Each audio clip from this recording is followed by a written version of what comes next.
ॐ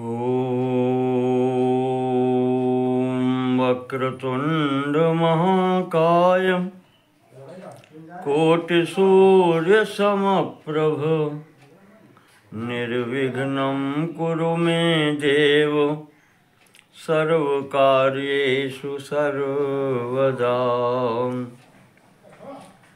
ॐ नमो ज्ञानरूपाय परमात्मस्वरूपिणे आनन्दाय नमस्तुभ्यं मायातीताय ते नमः। नमो गूढशरीराय निर्गुणाय नमोऽस्तुते पुरुषाय पुराणाय सत्तामात्रस्वरूपिणे नमः। सांख्याय योगाय केवलाय नमोऽस्तुते धर्मज्ञानाधिगम्याय निष्कलाय नमो नमः। ॐ पूर्णमदः पूर्णमिदं पूर्णात् पूर्णमुदच्यते पूर्णस्य पूर्णमादाय पूर्णमेवावशिष्यते।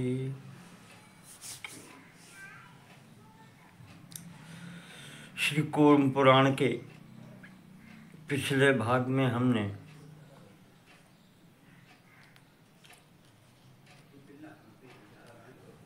महादेव जी के द्वारा बतलाए गए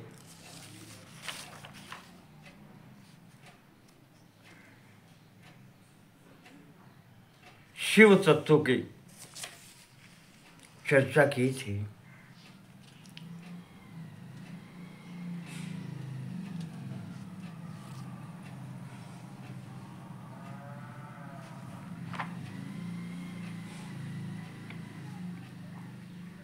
माहेश्वर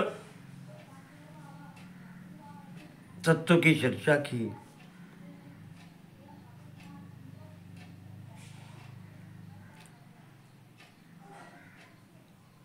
भगवान ने अपने स्वरूप के 6 विशेषताएं बतलाई।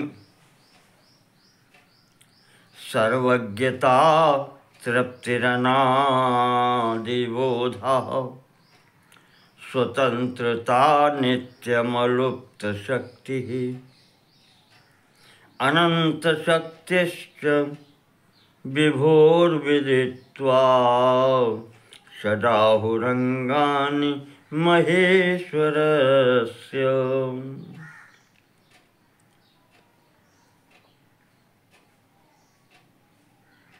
सर्वज्ञता, तृप्ति, अनादि ज्ञान, स्वतंत्रता, नित्य लुप्त शक्ति। कभी शक्ति समाप्त नहीं होती है, लुप्त नहीं होती। और तथा शक्ति की अनंतता, अनंत शक्ति। ये 6 भगवान माहेश्वर के गुण बताए गए हैं, अंग।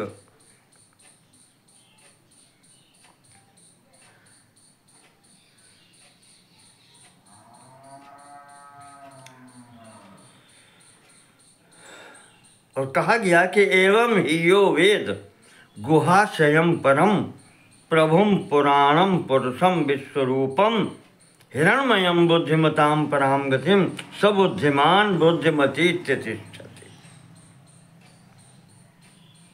हृदय रूपी गुहा में रहने वाले, निवास करने वाले वो पर ब्रह्म परमात्मा सत्ता विश्वरूप समस्त जीवों की परम गति,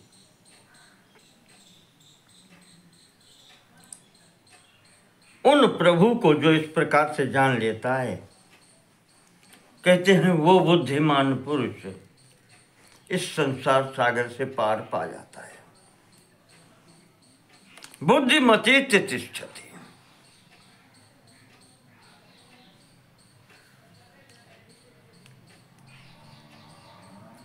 इस प्रकार के उसकी स्थिति हो जाती है।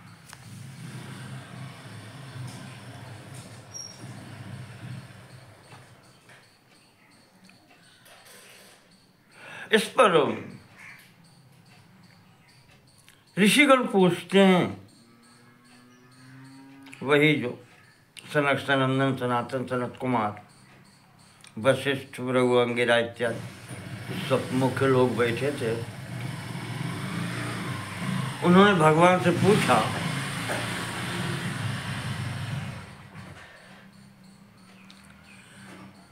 कहा कि निष्कलो निर्मलो नित्यो निष्क्रियः परमेश्वरः तन्नो वद महादेव विश्वरूपः कथम भवान। ऋषि ने पूछा, भगवान आप तो निर्गुण निराकार निष्कल कला रहित निर्मल नित्य निष्क्रिय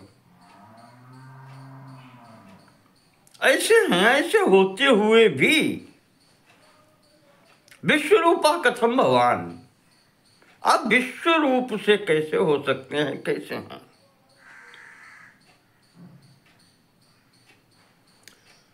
तो भगवान कहते हैं कि ऋषियों, ना हम विश्वो न विश्वम च मामृते विद्यते दुजाओ। देखो, मैं विश्व नहीं हूं,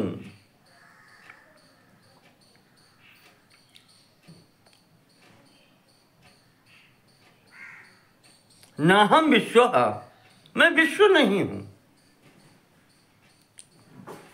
ये सृष्टि प्रपंच में नहीं हूं, पर माम ऋते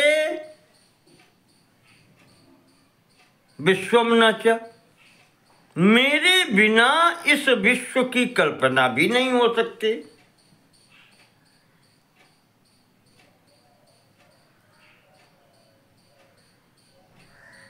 माया निमित्र मात्रास्ति, इस सब का निमित्त जो है वो माया है।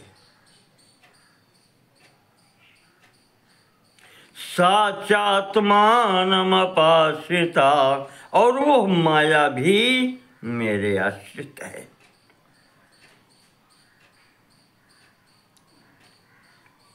आत्मा को के आश्रय में रहती है।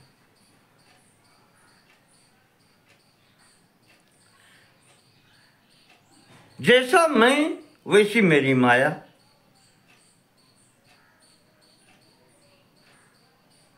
वो भी, मैं भी अनादि अनंत उस स्वरूप में, वह भी अनादि निधना शक्तिर माया व्यक्त समाश्रया, वो भी अनादि अनंत है, मेरी शक्ति है।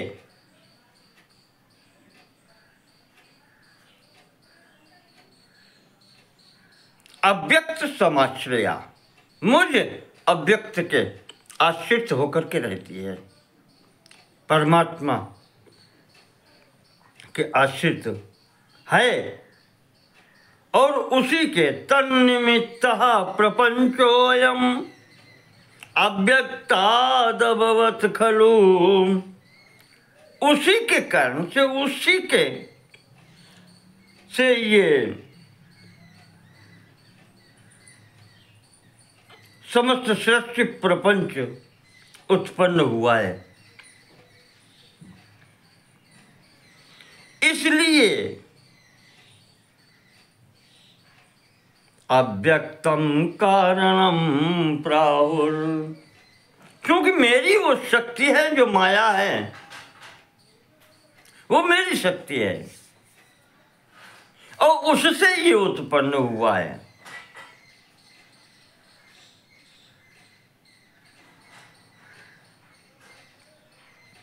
और अव्यक्त वो भी और मैं भी, और मैं और मेरी माया, वास्तविकता ये है दोनों अलग नहीं है।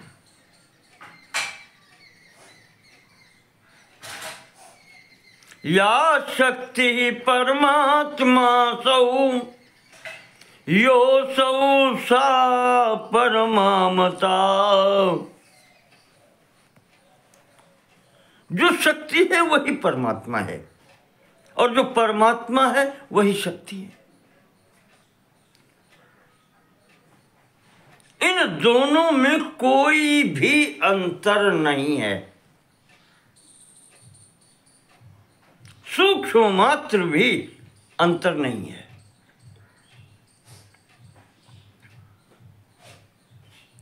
इस कारण से अव्यक्तम कारणम प्राहुर, इस सृष्टि का कारण अव्यक्त ही कहा जाता है, मैं ही कहा जाता हूं। प्राहु आनंदम ज्योतिरक्षरम, आनंद स्वरूप प्रकाश स्वरूप, अक्षरम न क्षरती थी, तत्परात्पर परब्रह्म मैं ही हूं, मेरे से अतिरिक्त और कुछ नहीं है। अहमेव परम ब्रह्म मत्तो ह्यन्यत् न विद्यते, मुझसे अलग अन्य कोई वस्तु है ही नहीं।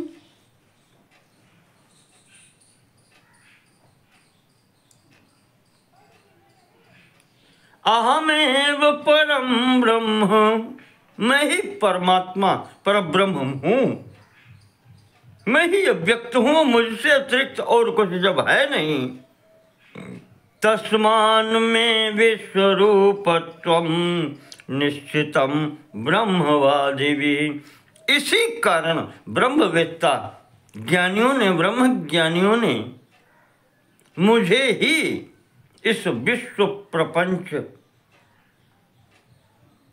रूप में प्रमाणित किया है,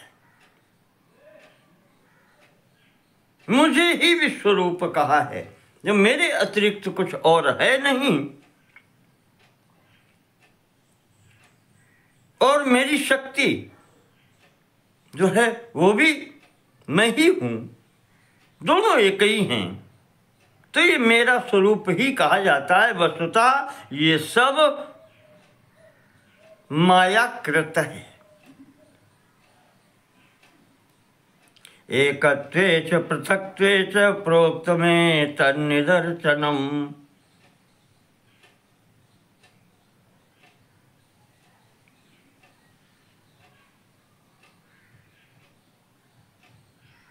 अब इसको एक रूपत्व दे देते हैं। जब सब मेरा ही स्वरूप है तो मुझे ही विश्व रूप कह देते हैं, एकत्व हो गया। और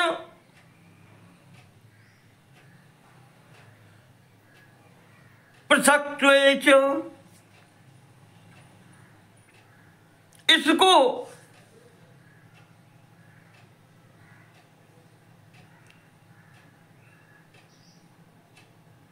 भिन्न भिन्न रूप का भी कहा जाता है।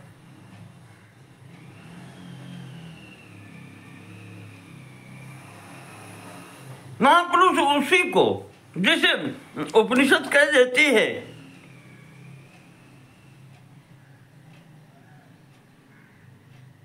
तदैक्षत सैक्षत, एको हम बहुत श्याम पर्यायी, मैं एक हूं बहुत हो जाऊं। तो अपने संकल्प से ही नाना प्रकार की आकृतियों में जब वो दिखलाई पड़ता है तो उसको बहुत रूप में कहा जाता है।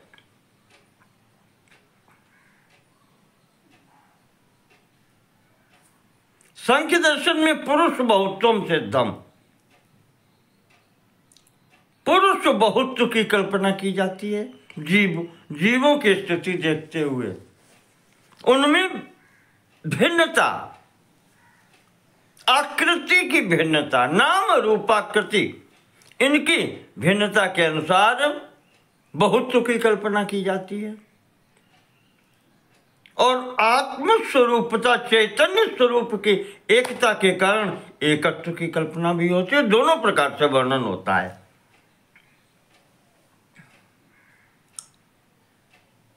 अहम तत्परमं ब्रह्म परमात्मा सनातना। वास्तविकता ये है कि वो पर ब्रह्म परमात्मा सनातन मैं ही हूं। अकारणम द्विजा प्रोक्तो न दोषो ह्यात्मनस्तथा।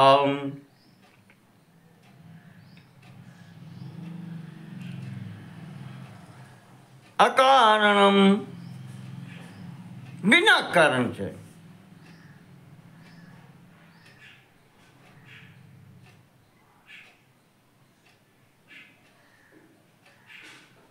न दोषो ह्यात्मनस्तथा। और जब मैं वही हूं, हेतु रहित, मेरा कोई हेतु नहीं है, परमात्मा हूं, परब्रह्म हूं, सनातन हूं,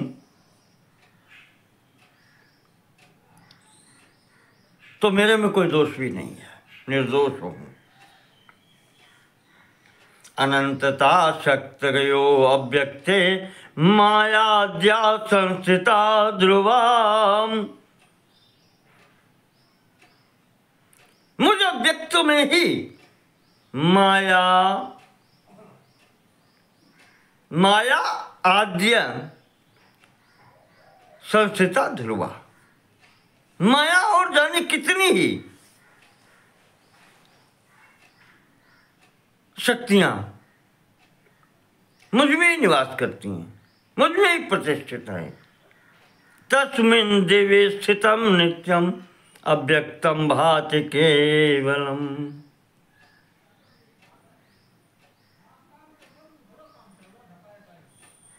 वो बिल्कुल दिव्य स्थितम नित्यम अव्यक्तम भाति केवलम, बिल्कुल जैसे हम आकाश को देखते हैं, बिल्कुल मेरा स्वरूप ऐसा ही है।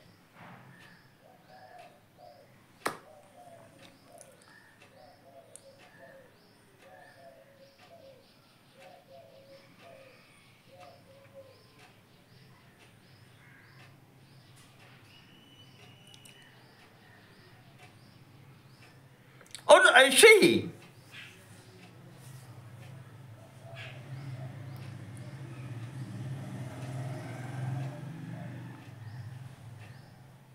यहां जो कुछ भी है वो सब आने जाने वाला है।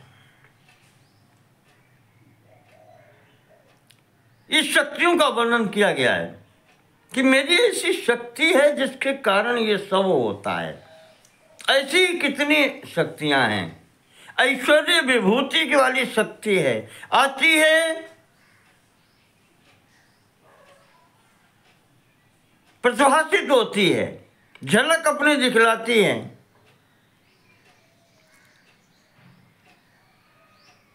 ऐश्वर्य के रूप में सम्मुख आती है और फिर उसका लोप भी होता है।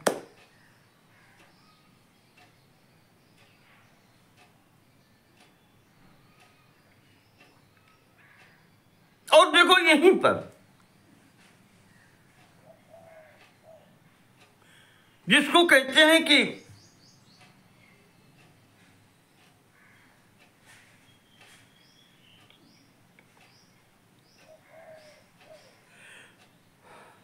अनादि मध्य तिष्ठन्तम् युज्यते अविद्या किलो।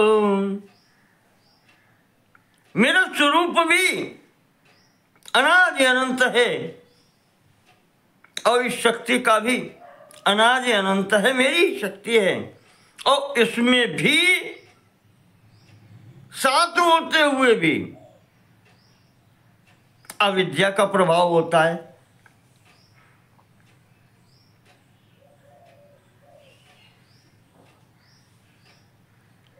अज्ञान का प्रभाव होता है, ज्ञान होते हुए भी अज्ञान का प्रभाव होता है। कभी कभी तो हम अज्ञान की परिभाषा करते हैं, न्यूनाति न्यून ज्ञान जहां हो उसको अज्ञान कहते हैं, ये भी करते हैं।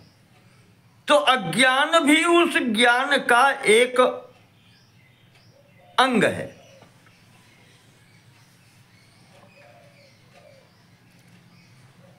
कहते स्वेच्छा से, कहीं ये सर्वज्ञ है, पूर्ण ज्ञानी है, और कहीं ये अल्पज्ञानी है, अज्ञानी है, उससे भी युक्त होता है और फिर ये जीव कहलाता है। सर्वज्ञ होकर ये ईश्वर कहलाता है।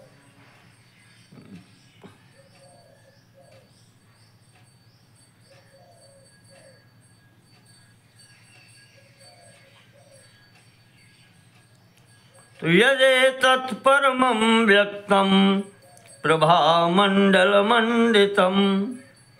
तदक्षरं परं ज्योतिस्तद्विष्णो परमं पदम। जो ये पूर्ण प्रभा से युक्त है,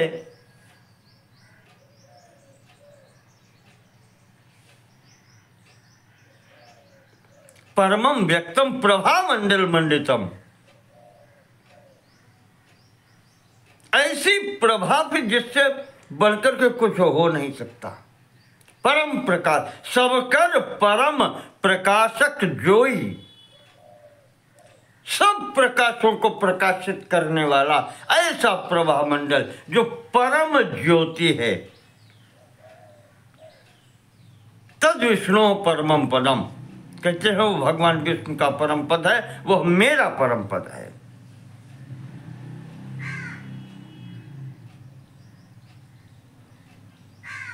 उसमें ही ये संपूर्ण सृष्टि प्रपंच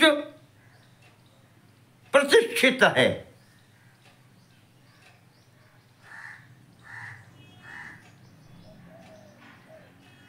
तद विज्ञाय विमुच्यते, जो ये जान लेता है वो मुक्त हो जाता है। उसका थोड़ी सा परिचय देते हैं परम पद का। यतो वाचो निवर्तन्ते अप्राप्य मनसा सह। उपनिषद, भगवती श्रुति भी यही कहती है। आनंदम ब्रह्मणो विद्वान बिभेति न कुतश्चन। उस परम पद का विवरण न मन दे सकता है न वाणी दे सकती है। यतो वाचो निवर्तन्ते अप्राप्य मनसा सह। जहां मन नहीं जा सकता तो उसके अधीनस्थ जो वाणी इत्यादि ये इंद्रियां हैं, ये कैसे पा सकती हैं? वो भी नहीं पहुंच सकती। आनंदम ब्रह्मणो विद्वान बिभेति न कुतश्चन। जो उसको जान पाता है, उस आनंद स्वरूप का आनंद प्राप्त कर लेता है, न बिभेति कुतश्चन, फिर वो कहीं भयभीत नहीं होता, उसको कहीं भी किसी भी प्रकार का डर नहीं होता। वेदाहमेतं पुरुषं महान्तं आदित्यवर्णं तमसः परस्तात् तद्विज्ञाय परिमुच्येत विद्वान् नित्यानंदी भवति ब्रह्मभूतः।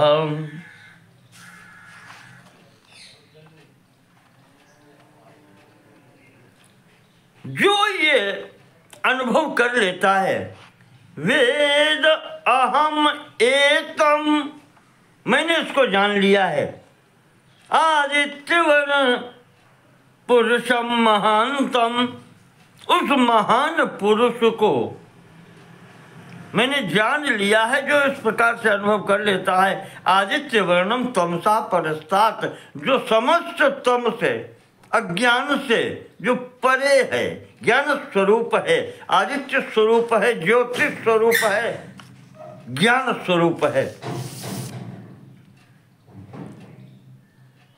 जो उसका अनुभव कर लेता है वो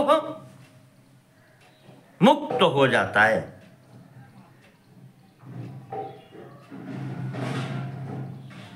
आनंद स्वरूप हो जाता है, कहते ब्रह्ममय हो जाता है। जानत तुम ही हो जाई। यस्मात् परम ना परम अस्ति किंचित, जिससे परे कुछ और है ही नहीं, अंतिम सीमा ही वो है। जिससे परे, यस्मात् परम न अपरम अस्ति किंचित, यज्योतिषाम ज्योतिरेकम दिविस्तम, जिसका ही एकमात्र प्रकाश है, जो मैंने कहा कि सब कर परम प्रकाशक जोई, उसको प्रकाशित करने वाला कोई नहीं है। खोजिए रवि की दीप कर लीने, दीप कर लीने। हाथ में दीपक लेकर के सूर्य को खोजना नहीं पड़ता, क्योंकि सबकर परम प्रकाशक सोई। सूर्यमंडल ही सबको प्रकाश देने वाला है, वही नेत्र है सबका, जो संपूर्ण विश्व को प्रकाशित करता है, जिसको देख पाते हैं। ये ज्योतिषाम ज्योतिरेकम, जो प्रकाश का भी प्रकाशक है, एकमात्र। तदेवात्मानं मन्यमानोऽथ विद्वान् आत्मानंदी भवति ब्रह्मभूता। वही आत्मा है, वही परमात्मा है।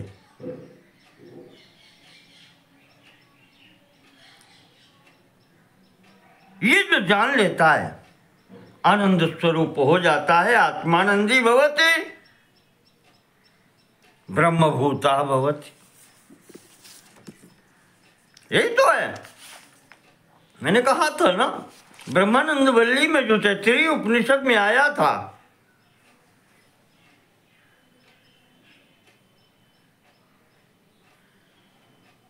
वही तो रस है जो वो जान लेता है।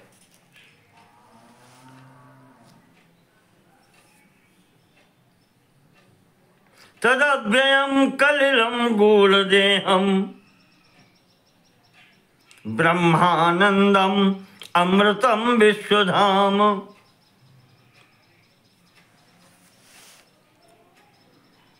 जो भी अव्ययम, उस जो अविनाशी स्वरूप है, गूढ़देहम, छुपे हुए शरीर से अर्थात निराकार स्वरूप से, ब्रह्मानंदम, उस आनंद को भी ब्रह्मानंद कहा जाता है। अमृतम, विश्वधाम, विश्व की उत्पत्ति का स्थल, हेतुभूत कारण, वदन्त्येवं ब्राह्मणा ब्रह्मनिष्ठा। उसी पर ब्रह्म परमात्मा का वेदविद्ता कहना चाहिए कि वेद के विद्वान, वेदवेत्ता महात्मागण, ब्रह्मवेत्ता महात्मागण गायन करते हैं, जानते हैं। यत्र गत्वा न निवर्तेत भूया, वो परम पद है जहाँ पहुँच करके फिर जीव पुनः यहाँ नहीं आता। न निवर्तेत भूया, उसे फिर यहाँ आना नहीं पड़ता।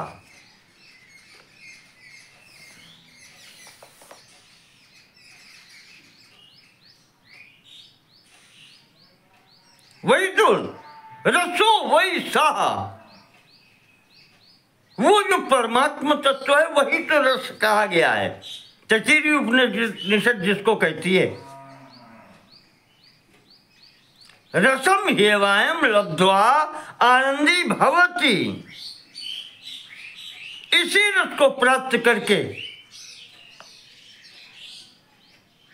आनंद युक्त हो जाता है वो।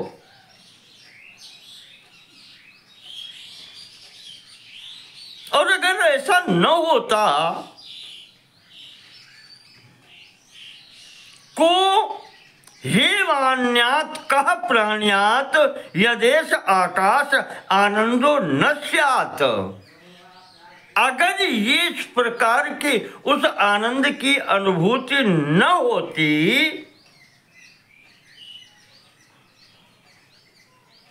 तो का एव अन्यात्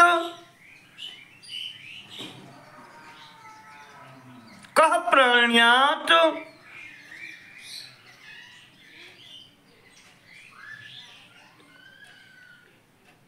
अगर ऐसी स्थिति आनंद की न होती है, ये व्यापकता न होती,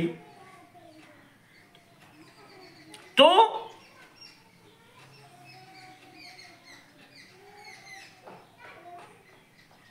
कौन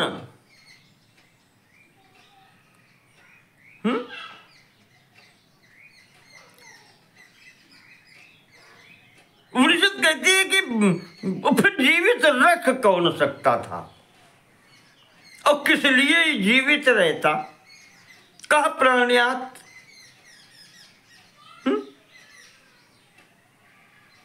कौन जीवित रख सकता था इसको। किसी भी व्यक्ति को कहीं पर ठहरने, अगर उसको वहां आनंद ना मिले तो वहां क्यों रुकेगा, वो भागेगा वहां से।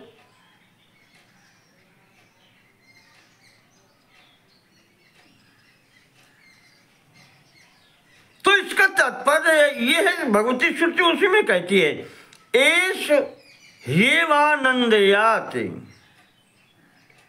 यही एक परमात्मा जो है, ये रस स्वरूप जो है, आनंद स्वरूप जो है, एष एव आनंदयाति, वही आनंद देने वाला है, वही सबको आनंद प्रदान करता है। इसीलिए उसको अव्यय, गुरुदेह, ब्रह्मानंदमय, अमृत, विश्वधाम ऐसे नाम दिए जाते हैं।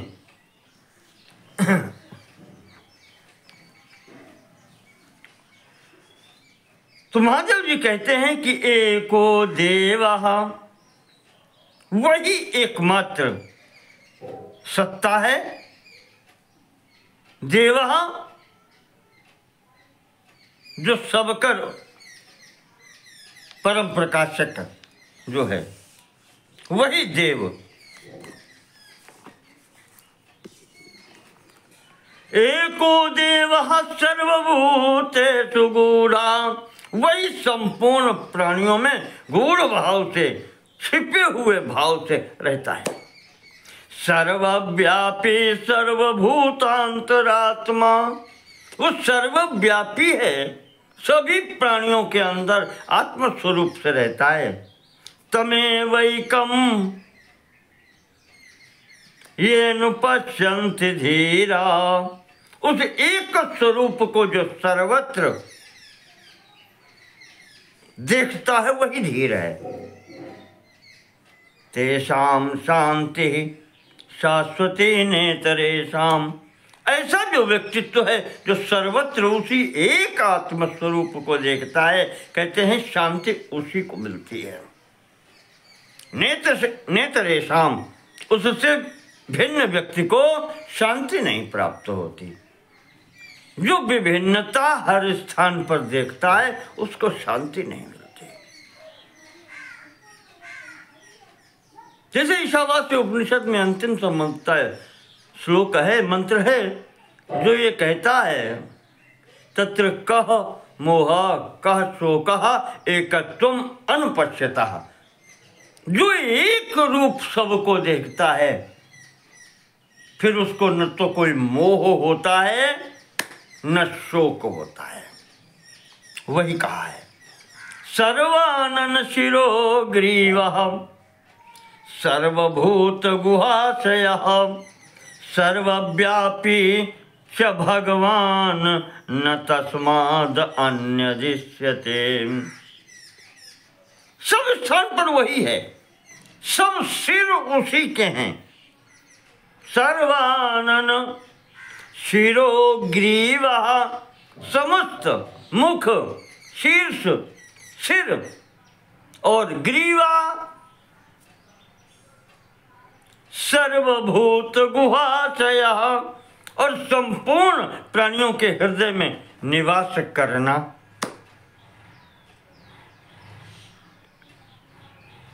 निवास करते हैं। सर्वव्यापी और सर्वत्र व्याप्त हैं। सब भगवान और भगवान हैं, सबके स्वामी हैं। न तस्माद् अन्यद् इष्यते, और उनसे अलग तो कुछ है ही नहीं।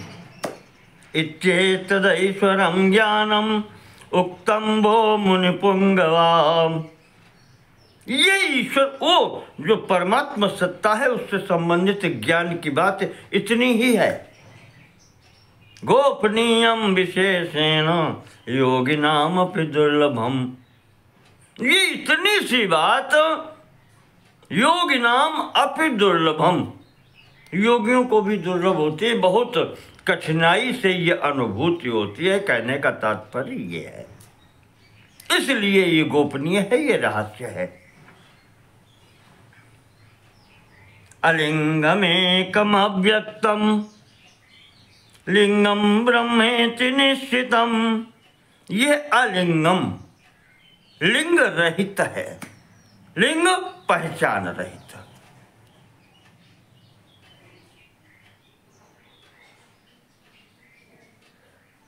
परमात्मा जसु अलिंगम, लिंग रहित, नाम रूपादि से रहित है।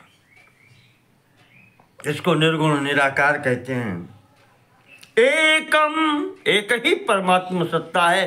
अव्यक्तम, गूढ़ है, व्यक्त नहीं है, अव्यक्त है। अव्यक्त का तात्पर्य किसी भी प्रकार से इंद्रियों से, मन से, बुद्धि से पकड़ने की स्थिति में नहीं है। लिंगम ब्रह्मेति निश्चितम, वो जो सत्ता है अव्यक्त अलिंग,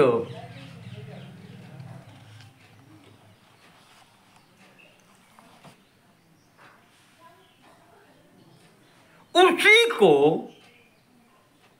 लिंगम ब्रह्मेति, ब्रह्म रूप लिंग से कहा गया है। यानी जो उसको जो पहचान दी गई है, उसी जो ब्रह्म शब्द है, उस अव्यक्त की पहचान के लिए यही लिंग है। लिंग पहचान, जिसे तस्य वाचकः प्रणवः ब्रह्मसूत्र कहता है। ये वाचकः शब्द जो देते हैं, ये भी इस लिंग शब्द का पर्याय ही आप समझ सकते हैं कि वो संपूर्ण सत्ता है जिसको अगर नाम देना है तो उसी को ब्रह्म कह देते हैं। क्योंकि लौकिक स्थिति में वाणी से व्यक्त करना है तो वो कोई शब्द ही होगा, जबकि हम उसको कह देते हैं या तो वाचो निवर्तन्ते, जहां पर वाणी पहुंच ही नहीं सकती। पर वाणी से जब व्यक्त करना होता है, उस अलिंग को लिंग देना होता है, उस पहचान रहित व्यक्तित्व को जब पहचान देनी होती है तभी उसको परब्रह्म कहते हैं, तभी उसको प्रणव कहते हैं। तस्य वाचकः प्रणवः, उसी को प्रणव रूप में व्यक्त करते हैं, उसी को परब्रह्म शब्द के रूप में व्यक्त करते हैं। स्वयं ज्योति ही परम तत्वम, वो स्वयं ज्योति है, उसे व्यक्त करने वाला कोई नहीं, वो स्वयं व्यक्त है, स्वयं प्रकाशित है, परम तत्व है। परे व्योमनि व्यवस्थितम, वो आकाश से भी परे है, इतना सूक्ष्म है, आकाश से भी विस्तृत है, आकाश में भी व्याप्त है और उससे बाहर भी है। अव्यक्तम कारणम यत्तद अक्षरम परमं पदम निर्गुणम शुद्ध विज्ञानम तद वै पश्यन्ति सूर्यः तन्निष्ठा शांत संकल्पा नित्यं तद्भाव भाविता पश्यन्ति तत्परं ब्रह्म यत्तद् लिंगम इति श्रुति। अलिंगम, वो अलिंग जो परब्रह्म परमात्मा है, उसको लिंग अर्थात उसकी जो पहचान बताते हैं, इन पहचानों से जानने की प्रयास करते हैं। अव्यक्तम कारणम यत्तद, वो अव्यक्त है,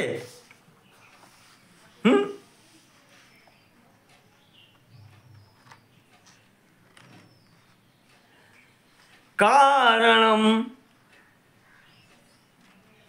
कारण रूप है, सबका कारण वही है।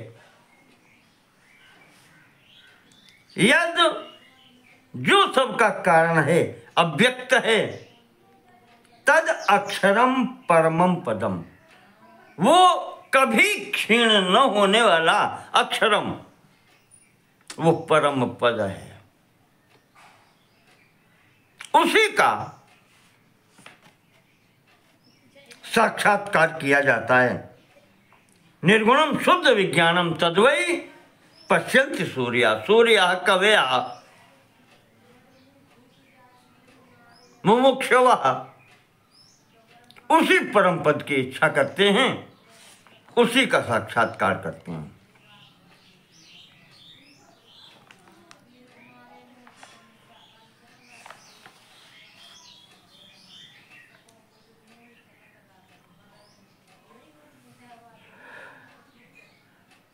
महेश्वर कहते हैं कि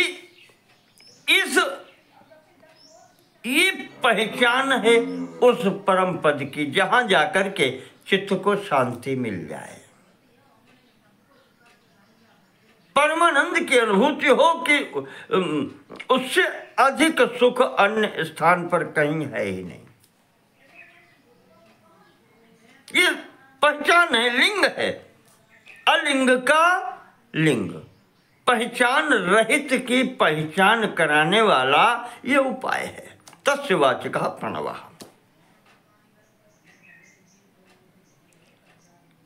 तो उसी प्रकार से अव्यक्तस्य लिंगः या अलिंगस्य लिंगः ब्रह्म परम धाम, और उसकी ये स्थिति है। अन्यथा नहि माम द्रष्टुम शक्यम वै मुनि पुंगवा। और अगर ऐसे नहीं पहचान पाते हो तो फिर कोई और मार्ग नहीं है। फिर ईश्वर कहते हैं, महादेव जी कहते हैं, फिर मुझे पहचानने का और कोई फिर मार्ग नहीं है। नहीं तद विद्यते ज्ञानम यस्तज्ञायते परम। फिर जो मैंने बताया, अगर इस मार्ग का अनुसरण नहीं करते हो तो फिर मेरे ज्ञान का अन्य कोई मार्ग नहीं है।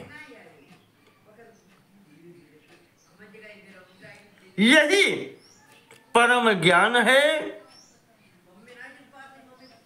अज्ञानम इतरत सर्वम। और इससे अलग जो भी मार्ग है वो सब अज्ञान मार्ग है। यस्मान मायामयम जगत, सब अज्ञान स्वरूप है। और जहां अज्ञान है वहां मेरी माया का प्रभाव है, और वहीं इस संसार में दिखलाई पड़ता है। यस्मान मायामयम जगत, अज्ञान के कारण ही ये मायामय जगत की उपस्थिति हो जाती है। यज्ञानम निर्मलम सूक्ष्मम निर्विकल्पम यदव्ययम, जिसको ज्ञान कहते हैं।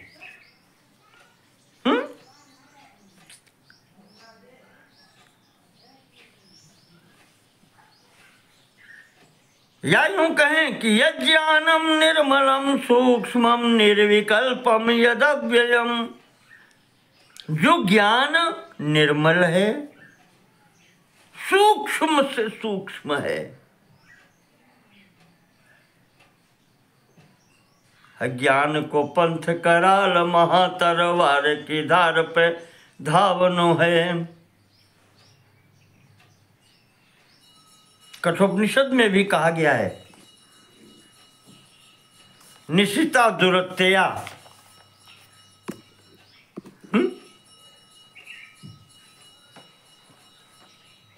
जो धर्म का मार्ग है वो बिल्कुल तलवार की धार के समान है।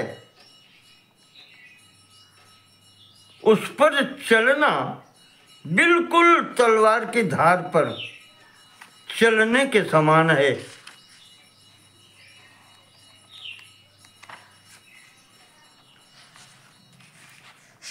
इसलिए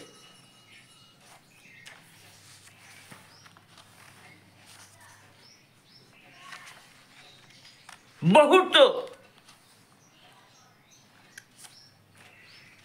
कहना चाहिए संभल कर चलना पड़ता है।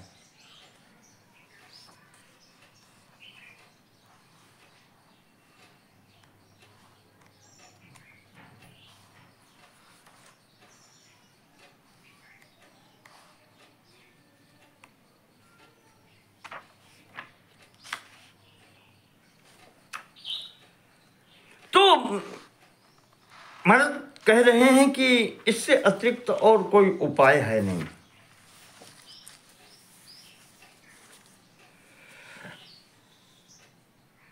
जो ज्ञान स्वरूप है और ऐसा ज्ञान है निर्मलम सूक्ष्मम निर्विकल्पम, जिसका अन्य कोई विकल्प नहीं है, एकमात्र है। यद अव्ययम, अव्यय है, लेश मात्र भी न्यूनाधिक नहीं होता है। ममात्मा सौ, वही ज्ञान स्वरूप, वही मेरी आत्म स्वरूप है। तद एव इदम इति प्राहुर्विपश्चिता। विद्वान पुरुष यही बतलाते हैं। ये अनेकम प्रपश्यन्ति,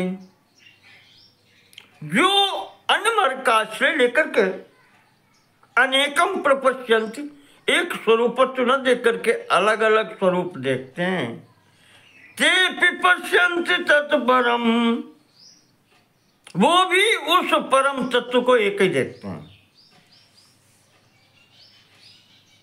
आश्रिता परमाम निष्ठाम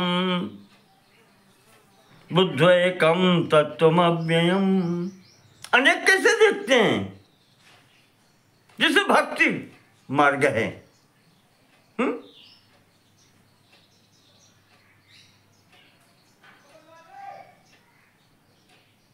सेवक सेव्य भाव बिन भवन तरिय उर्गारी। सेवक और सेव्य भाव, भक्ति मार्ग में कम से कम दो तो रहते हैं। एकत्व न अगर हुआ तो इस प्रकार से होता है।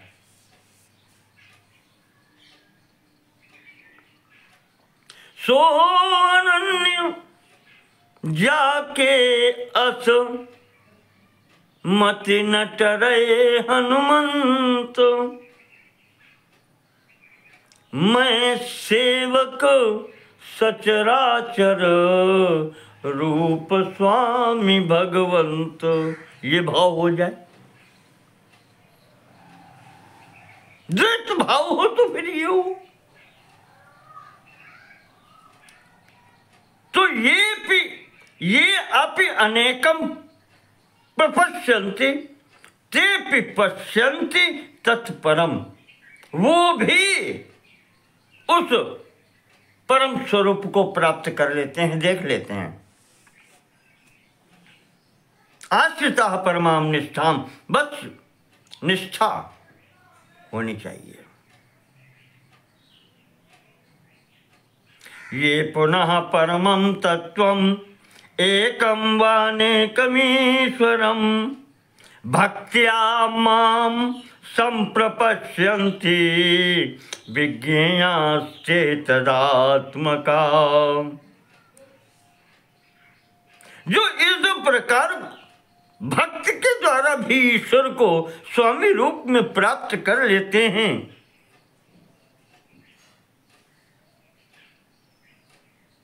भक्त्या माम संप्रपश्यन्ति, भक्त से मुझे प्राप्त कर लेते हैं, विज्ञेयास्ते तदात्मका, वो भी तदात्मक हो जाते, तत् आत्मक, भगवत भाव को प्राप्त हो जाते हैं। साक्षाद एव प्रपश्यन्ति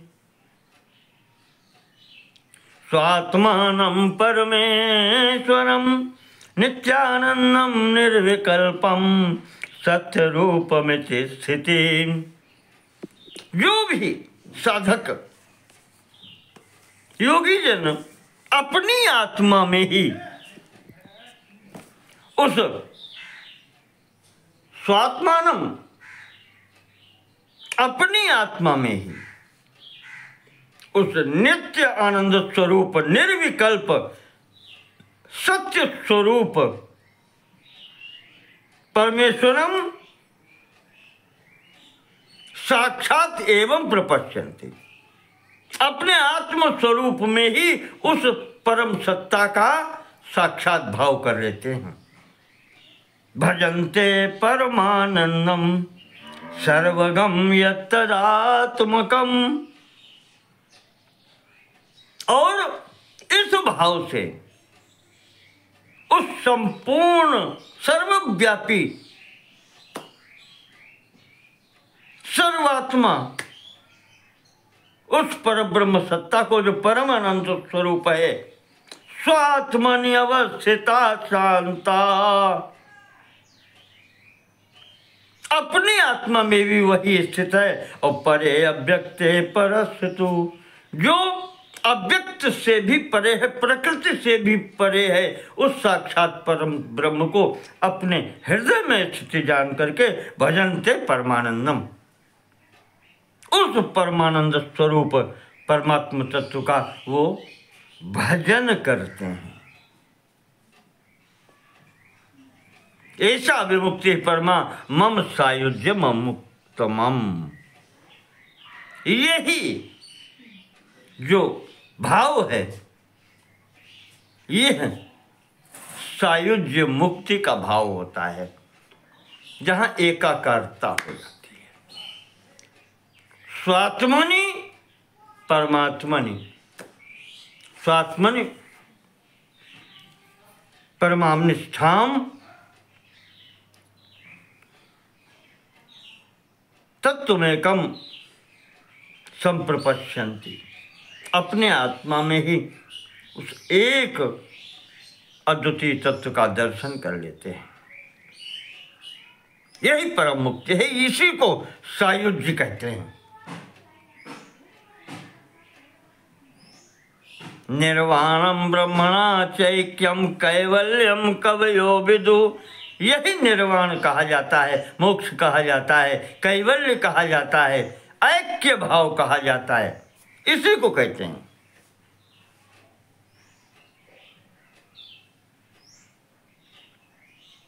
स ईश्वरो महादेव, और उसी को ईश्वर कहा जाता है, उसी को महादेव कहा जाता है। तम विज्ञाय मुक्त विमुच्यते, और उसी को जान करके मुक्ति मिल जाती है, मुक्त हो जाता है। उस स्थिति में न तत्र सूर्यो भाति,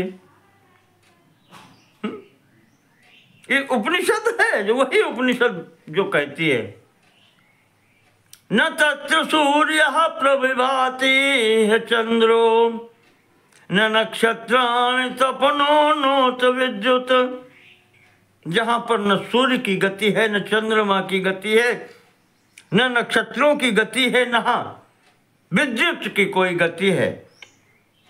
तद भासेदम अखिलम भाति नित्यम, जिसकी स्वयं के प्रकाश से ये सब प्रकाशित होते हैं, सूर्य चंद्र नक्षत्र विद्युत में, इनमें सब का परम प्रकाशक जो है, तन्नित्य भासमचलम सद्विभाति, इन सब को प्रकाशित करने वाला जो सर्व प्रकाशक है, केवल वही वहाँ पर प्रकाशित होता है, वही सत्ता मात्र है, सदैव रहने वाला है। नित्योदितम संविदा निर्विकल्पम शुद्धम बृहंतम परमम यद विभाति, जो नित्य उदित है, कभी अस्त नहीं होता। संविदा सदैव साथ रहता है। निर्विकल्पम, जिसका कोई विकल्प ही नहीं है। विकल्प कहते हैं उसके समान कोई और होना, तभी विकल्प होता है कि ऐसा कर लो या ऐसा कर लो। अन्यथा जब उसके कहते बराबर का ही कोई नहीं है, उससे अच्छा तो होने का प्रश्न ही नहीं उठता, तो विकल्प भी फिर नहीं है। एक वस्तु में फिर विकल्प क्या। शुद्धम बृहंतम, शुद्ध है, बृहंतम बहुत विस्तृत है, सर्वत्र है, परमम यद विभाति, और उससे परे कुछ है ही नहीं, सबसे अंत में स्थिति उसी की है। अत्रांतरम ब्रह्मविदोथ नित्यम, इसी को प्राप्त करने के लिए ये ब्रह्मवेत्ता योगी मुनि ये सब लगे रहते हैं उसी तक पहुंचने के लिए, और उसी का अंततः पश्यन्ते तत्वमचलम यत् स ईशा, और अंततः जिसको प्राप्त करते हैं वो यही ईश्वर है। नित्यानंदमृतम सत्य रूपम, आनंद स्वरूप है, अमृत स्वरूप है, सत्य स्वरूप है, सत्य चित आनंद स्वरूप है, नित्य है, एकमात्र सत्ता है। शुद्धम वदन्ति पुरुषम, शुद्ध है, वहां मल लेश मात्र भी नहीं है, उसी को पुरुष कहते हैं। सर्ववेदा, संपूर्ण वेद उसी को पुरुष कहते हैं।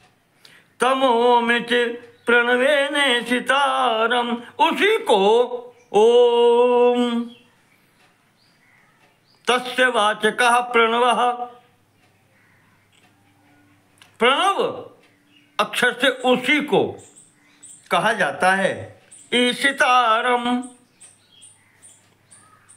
सबका शासन करने वाला। ध्यायन्ति वेदार्थ विनिश्चितार्था, जो वेदों का संपूर्ण भाव समझ चुके हैं वो उसी का चिंतन करते हैं। न भूमिरापो न मनो न वह्नि,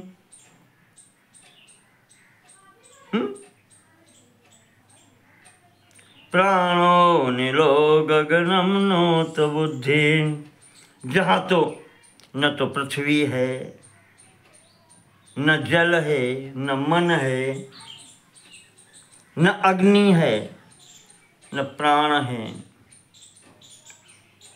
न अनिलो न वायु है,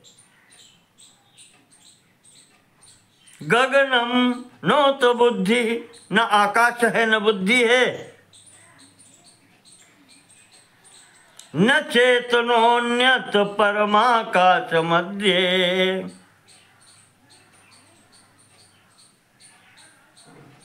विभाति देवा शिव एक केवल। उस एक शिव तत्व के अतिरिक्त अन्य कोई न चेतनो, अन्य कोई चेतन भी नहीं है। अर्थात वो चेतन तत्व केवल एक है। विभाति देवा शिव एव केवलः,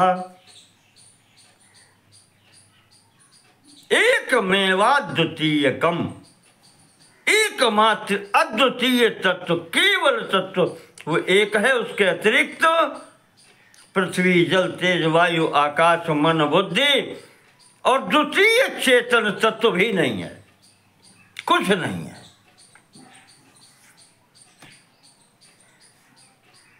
इस प्रकार से उस परम पद की स्थिति बताई। महादेव जी कहते हैं कि रहस्यमय ज्ञान इतना ही है। योगी इसको अनुभव कर पाता है।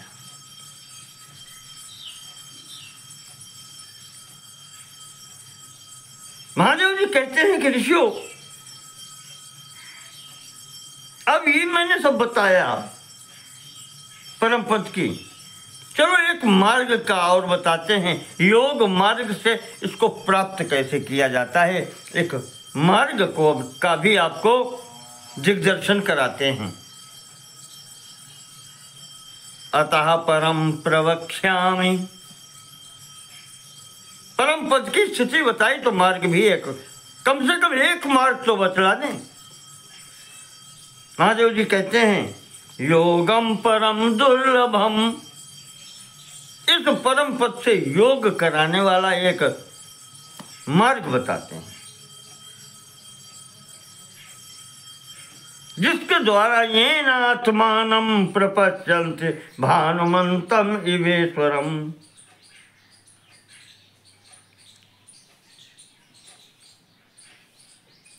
योगाग्निर्दहति क्षिप्रमशेषम। ये योग का मार्ग जो कहा गया है, कहते हैं कि इस मार्ग पर जो चलता है उसके योगाग्निर्दहति क्षिप्रम अशेषम पाप पंजरम। इस मार्ग पर चलने वाले उस साधक के समस्त पाप समाप्त हो जाते हैं और उसके पश्चात वो जो मुक्ति रूप सिद्धि है,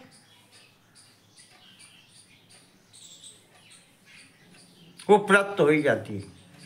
जब पाप समाप्त होते हैं, प्रसन्नम जायते ज्ञानम, प्रसन्नम जायते, प्रसन्नम ज्ञानम जायते।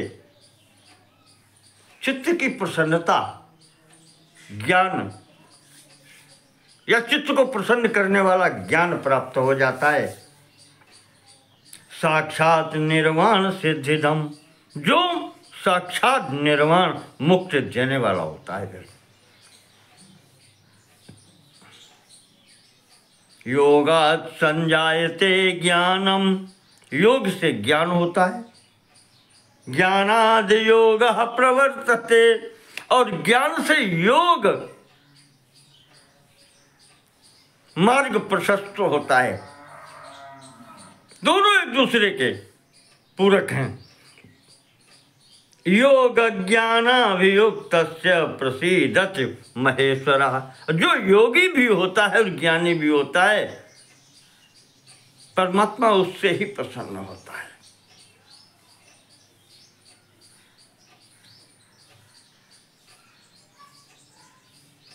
महादेव जी कहते हैं, अब ये योग दो प्रकार का होता है।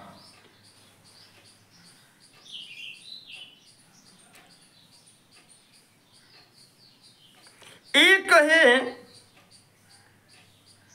योगस्तुत विदोगी यो ह्यभावः प्रथमो मतः, अपरस्तु महायोगः सर्वयोगोत्तमोत्तमः।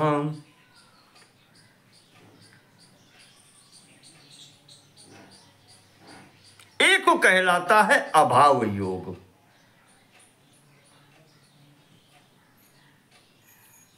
और दूसरा कहा जाता है महायोग। हे अभावा ही अभावः प्रथमो मता और अपरस्तु महायोगा।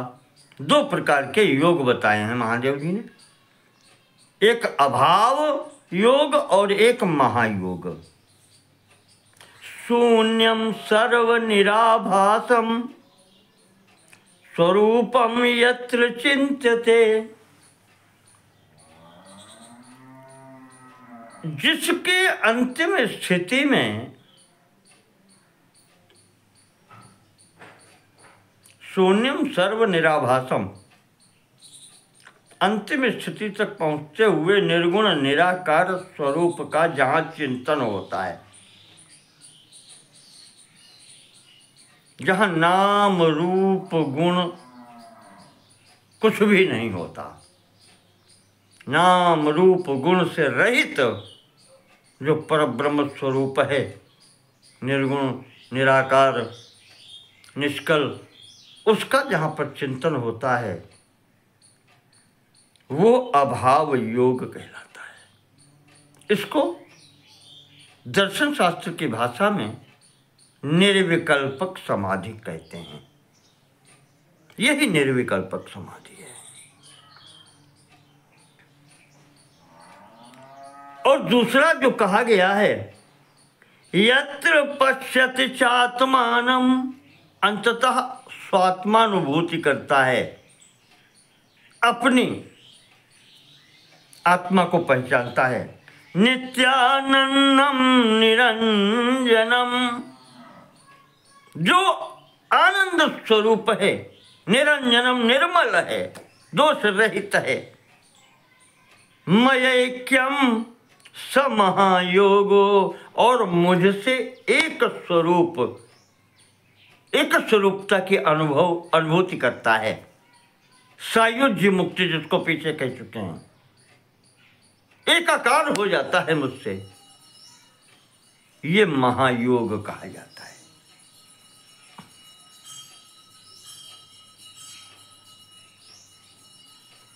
अब इसको चाहे आप सविकल्पक कह लें,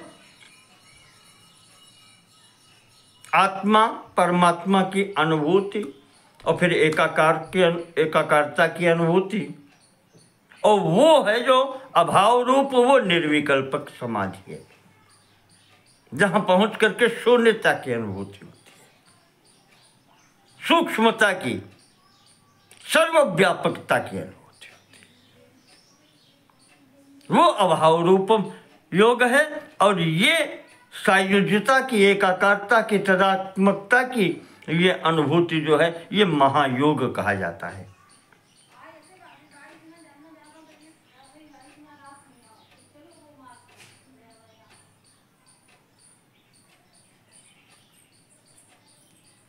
और इसी की अनुभूति यदि जीवन अवस्था में हो जाती है, ये अंतिम स्थिति में हो, तो व्यक्ति निर्वाण, वो फिर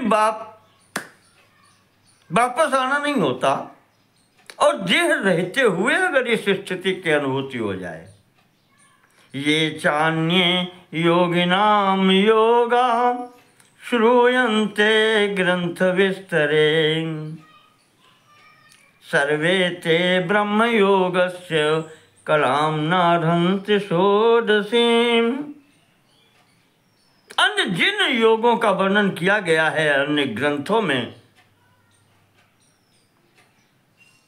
अन्य योगा श्रूयन्ते, जो अन्य प्रकार के योग बताए गए हैं, कहा वो इस योग की तुलना में इसकी षोडशी कला के 1% के भी बराबर नहीं है।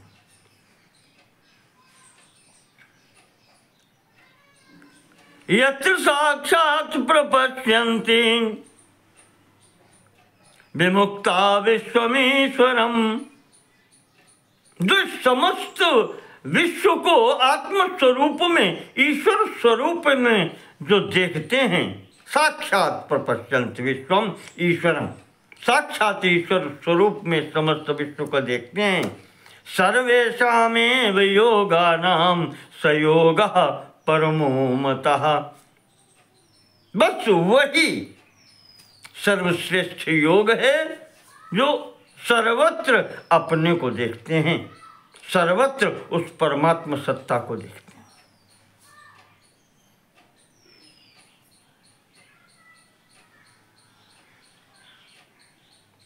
और जिसका ये भाव नहीं है, अपने में सर्व भूतों को देखना, सर्वभूतों में अपने को देखना का, इसके अतिरिक्त कुछ भी वो करता हो, चाहे जितना बड़ा योगी हो, कुछ नहीं है।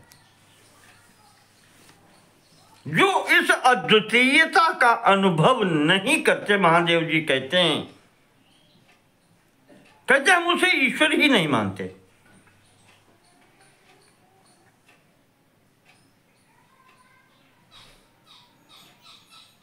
योग दर्शन का प्रथम सूत्र है योगश्चित्त वृत्ति निरोधा, समस्त चित्त की वृत्तियों का निरोध करके मेरी ओर लगा देना, बस।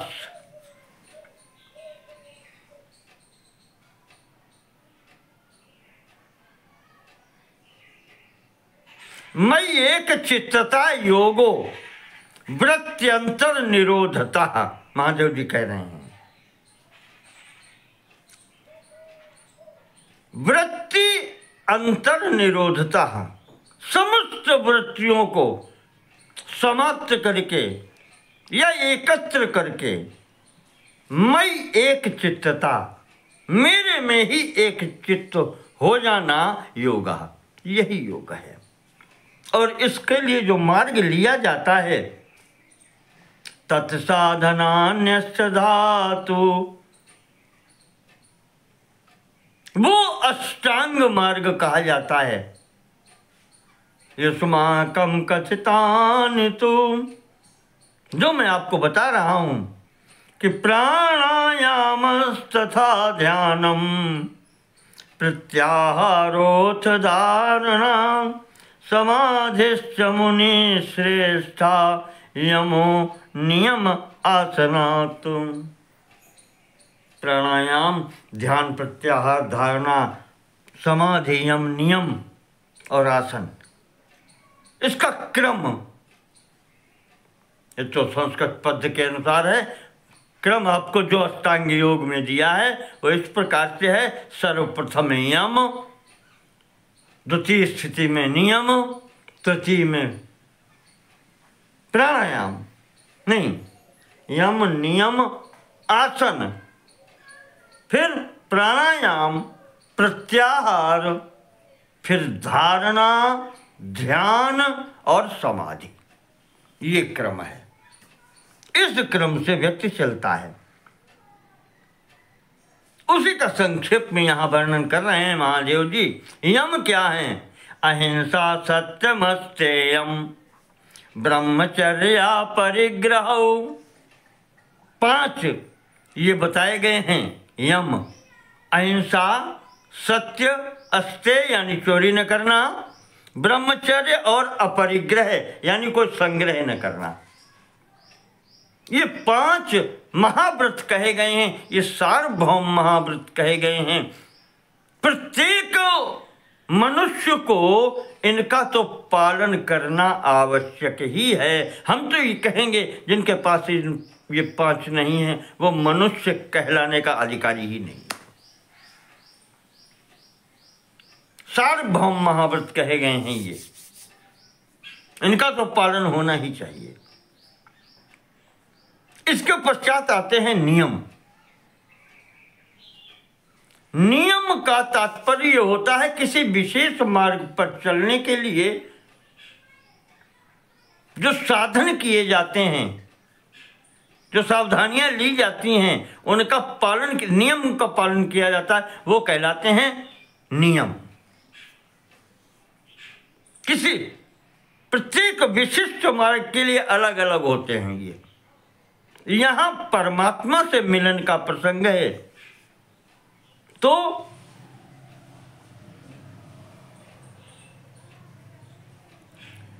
उसके अनुसार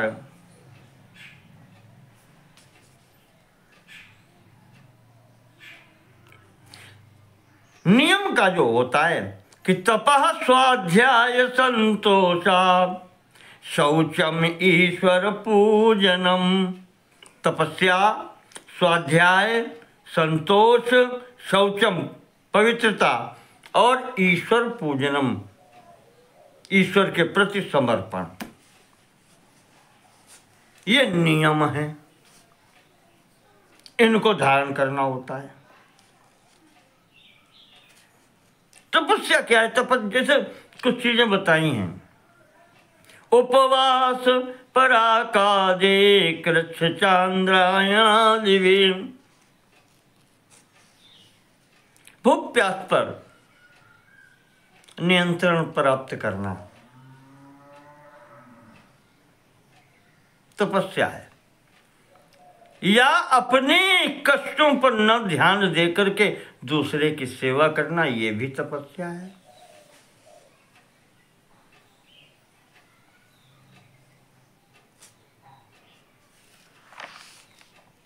इसी प्रकार से स्वाध्याय, अच्छे ग्रंथों का अध्ययन करना। हमारे महापुरुषों ने जो अपने अनुभव से ग्रंथों का बनाया है, हमारे लिए लिख के रख गए हैं, उनका पठन पाठन करना, उनका चिंतन करना।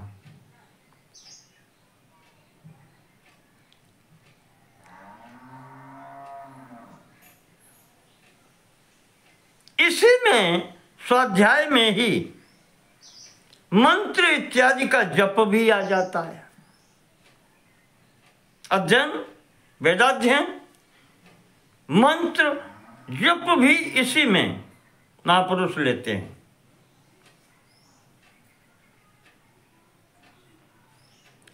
तो इस प्रकार से यहां पर यह बताया गया है। उसके पश्चात आसन है।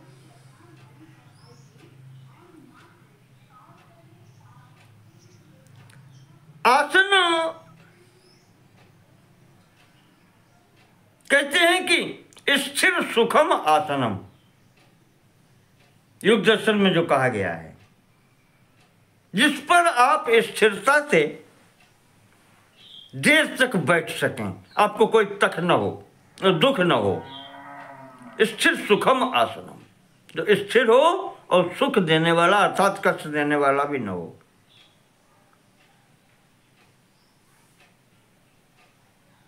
विशेषतः 2-3 प्रकार के आसनों का एक पद्मासन कहा जाता है,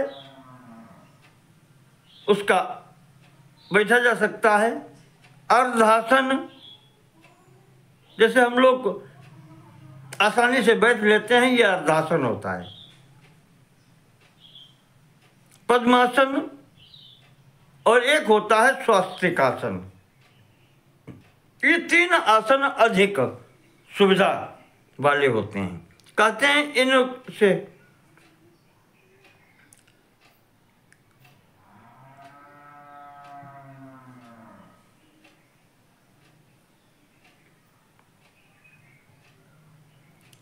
बैठना चाहिए। फिर इसके बाद में है प्राणायाम।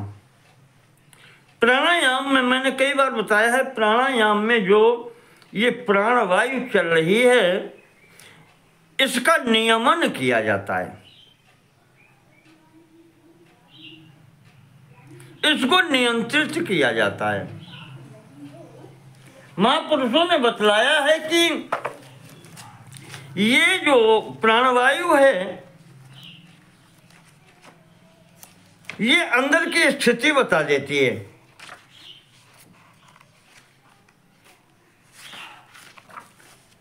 और अगर ये नियंत्रित हो जाए, एक जैसी हो जाए,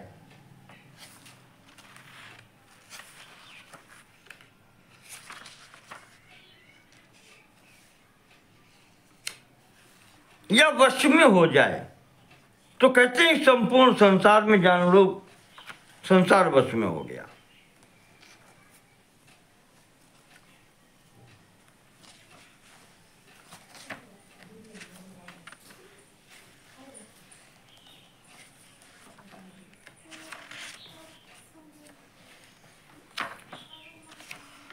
हम लोग जो सांस लेते हैं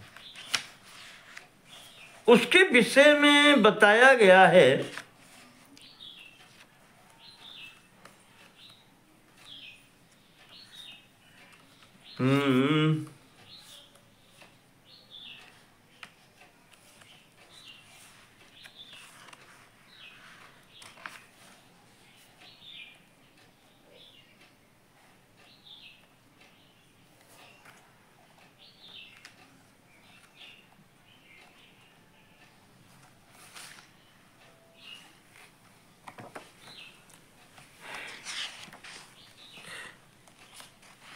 जैसे हम बैठे हैं तो हमारी सांस जिस गति से चलती है, थोड़ा सा अगर आज के समय का लें तो प्रति मिनट कह दें, इतने मिनट में, 1 मिनट में कितनी बार हम सांस प्राणवायु अंदर लेते हैं और बाहर निकालते हैं।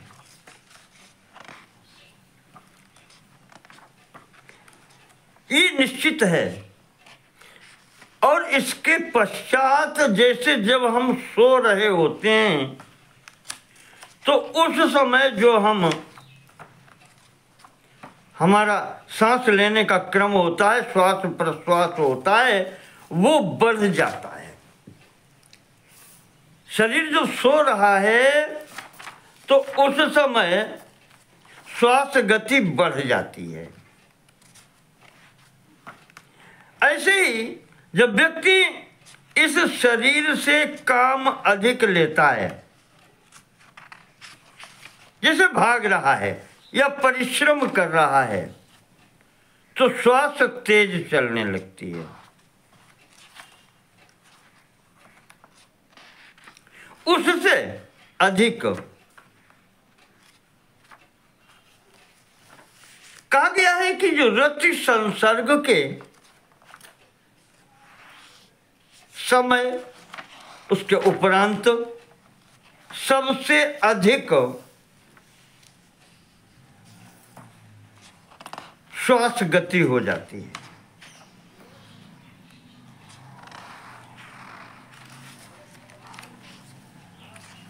तो इस प्रकार से यदि इस श्वास की गति को नियंत्रित कर लिया जाए, सदैव एक जैसी चले, तो काफी कुछ शरीर भी नियंत्रण में हो जाता है और कहते हैं कि प्रकृति भी नियंत्रण में हो जाती है।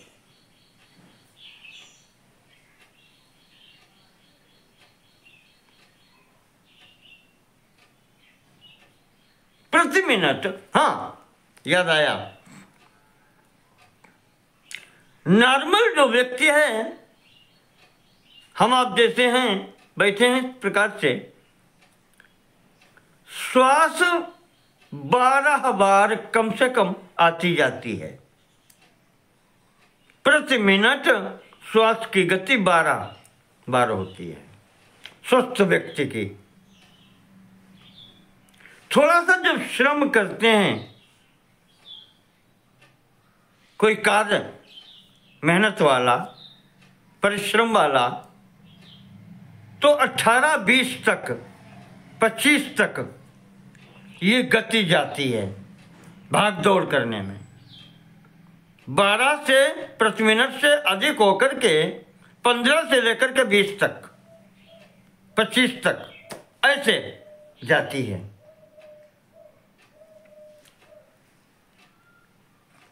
और यही जब हम रात को सोते हैं निद्रा में, तो निद्रा में शरीर की संपूर्ण थकावट, परिश्रम को दूर करने के लिए प्रकृति देवी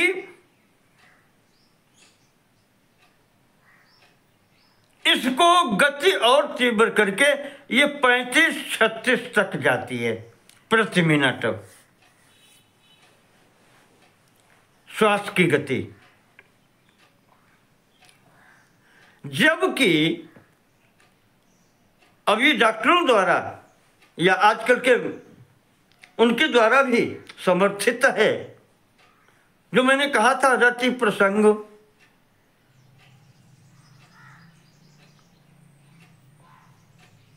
उसकी स्थिति यह है कि 40 या 40 से ऊपर भी चली जाती है श्वास गति।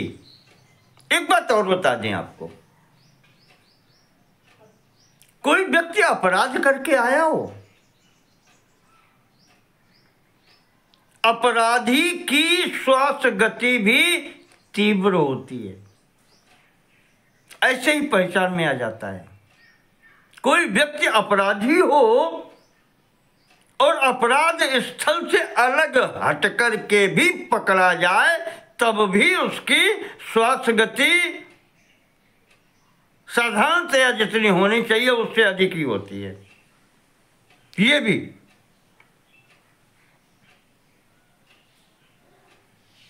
हमारे महापुरुषों ने जैसे कहा है कि एक अहोरात्र में 21,600 श्वास माने गए हैं 24 घंटे में। प्रत्येक मनुष्य की 21,600 बार वो श्वास लेता है। तो इस अनुसार अगर उसको आप 24 घंटे में विभाजित करें तो प्रति मिनट 15 का औसत पड़ता है।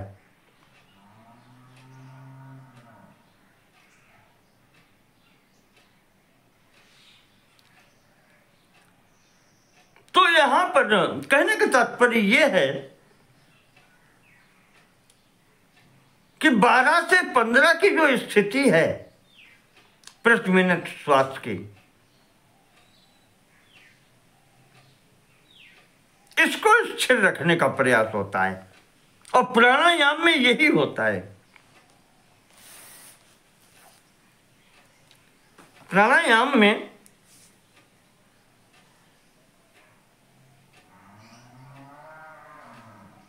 यही किया जाता है।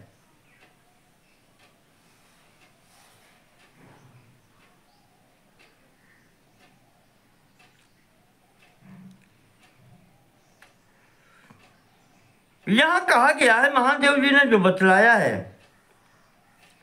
कि प्राणायाम 2 प्रकार का, अगर्भ और सगर्भ। अगर्भ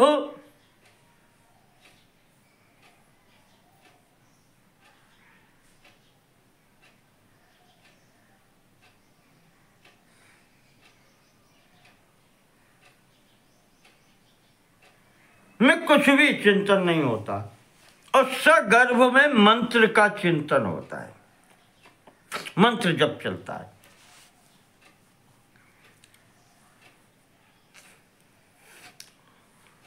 अब ये दोनों अगर्भ हो चाहे सगर्भ हो, प्राणायाम 12 मात्रा का कहा जाता है।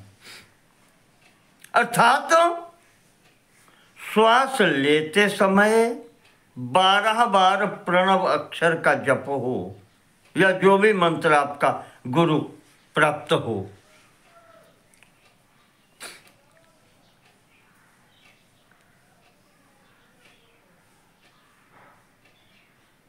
ये प्रथम कहना चाहिए कि मंद प्राणायाम कहा जाता है। अगर यही 24 प्रणव या 24 मंत्र का हो तो मध्यम कहा जाता है, और यही अगर 36 प्रणव मंत्र और 36 या 36 गुरु मंत्र के अनुसार हो तो ये उत्तम माना गया है।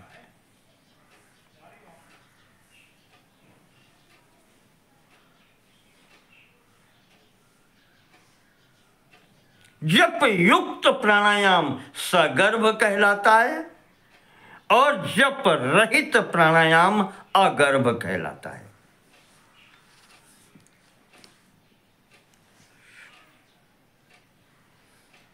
साधारण तौर से अगर कहा जाए तो 3 गायत्री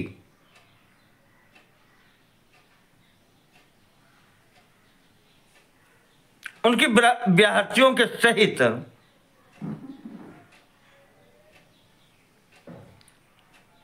इस जप से जो प्राणायाम किया जाता है कम से कम 3 गायत्री का, ये सगर्भ प्राणायाम कहा जाता है।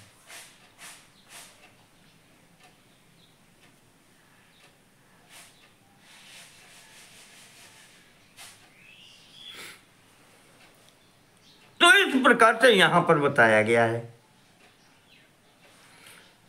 श्वास को अंदर ले जाना पूरक कहलाता है, अंदर रोकना कुंभक कहलाता है, और फिर उसको बाहर निकालना रेचक कहलाता है। ये अंतः कुंभक कहलाता है। और बाह्य कुंभक में पहले निकालना अर्थात रेचक, और फिर बाहर रोकना बाह्य कुंभक, और फिर श्वास को अंदर लेना पूरक, ये क्रम होता है। तो ये भी 2 प्रकार का हो जाता है, अंतः कुंभक बाह्य कुंभक।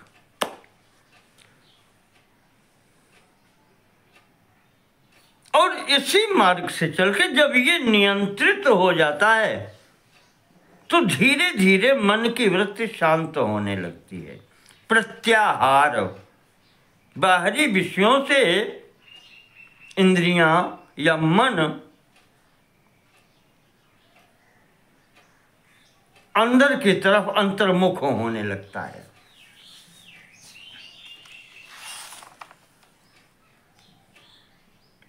और जब अंतर्मुख होने लगता है इसको कहते हैं प्रत्याहार। आहार विषय भोगों से विपरीत होना, वापस आना।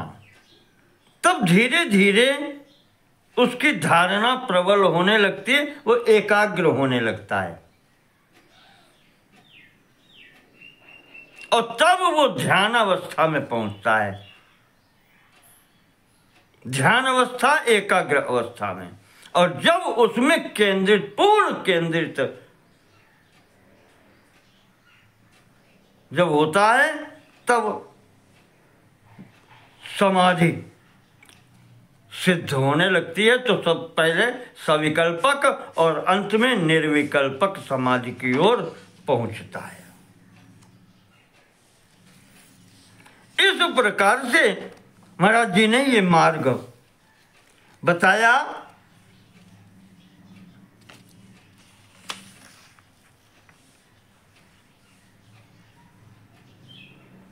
माधव जी कहते हैं कि नमस्कृत्य तो योगीन्द्रान सशिष्यांश विनायकम गुरुम चैवाथ माम योगी युंजीत सुसमाहितः।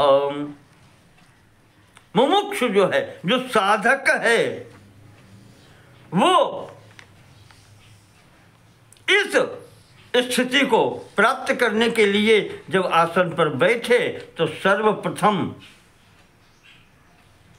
सिद्ध पुरुषों का, योगियों का स्मरण करे, विनायक भगवान गणेश जी का ध्यान करे, गुरु को प्रणाम करे, गुरु के सानिध्य में करे, और भगवान कहते हैं मेरा भी स्मरण करके समाहित चित्त होकर के, शांत चित्त होकर के बैठ करके तब योग साधना प्रारंभ करें। इस प्रकार से यहाँ पर विस्तार से इस अध्याय में, अंतिम ईश्वर गीता के अंतिम 11वें अध्याय में जो इसका योग मार्ग का बताया गया है, मैंने संक्षेप से आपको इसका विवरण दिया।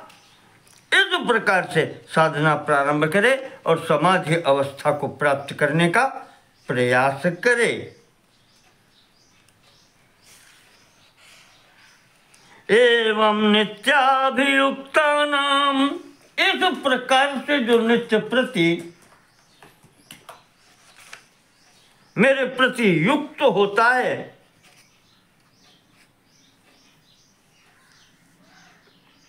मायेयं कर्म सान्वगम नास्यामि तमः कृत्स्नम, जो मुझसे इस प्रकार से नित्य युक्त रहता है, योग मार्ग से जो जुड़ जाता है, उसका जो मैं बंधन है, जो माया के द्वारा उत्पन्न, मायेयम कर्म सान्वगम, और उसके कर्म बंधनों से जो बंधन होता है, अज्ञान के कारण जो बंधन उसका होता है, नाशयामि तमः कृत्स्नम, वो बंधन रूपी अज्ञान रूपी अंधकार में समाप्त कर देता हूँ। नास्यामि तमः कृत्स्नम ज्ञान दीपेन भास्वता, मैं उसके अंदर ज्ञान रूपी प्रकाश, दीपक का प्रकाश कर देता हूँ, जिससे उनका इस समस्त बंधन रूपी अंधकार समाप्त हो जाता है।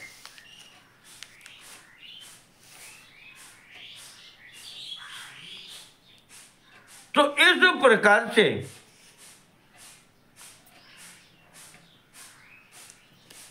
वो व्यक्ति, वो साधक मुझे प्राप्त करता है इस मार्ग से। व्यास जी कहते हैं, महादेव जी ने इस प्रकार से योग मार्ग का उपदेश दिया समस्त ऋषियों मुनियों के समक्ष, भगवान विष्णु के समक्ष, और नारायण से बोले कि मयि तद्भासितं ज्ञानम, कि विष्णु नारायण, मैंने आपके समक्ष हितार्थम ब्रह्मवादिनाम, इन समस्त ब्रह्मर्षियों के हित के लिए मैंने आपके समक्ष ये ज्ञान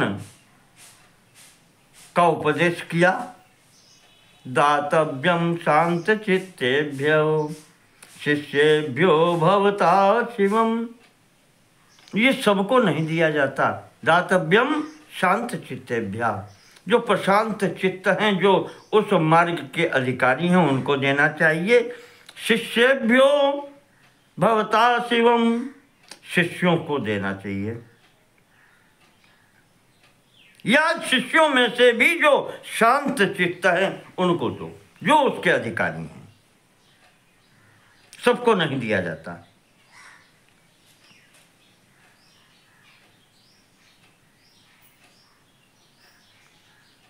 और कहते हैं कि भवन्तोऽपि मज्ञानम शिष्याणाम विधिपूर्वकम उपदेक्ष्यन्ति वक्तानाम सर्वेषां वचनान् मम। आप सब लोग भी, जितने ऋषि महर्षि यहाँ बैठे हैं, कहा ये मेरा आदेश है कि जो इस मार्ग के अधिकारी हों, शांत चित्त हों, योग्य पात्र हों, उनको ये ज्ञान दे सकते हो, देना चाहिए आपको।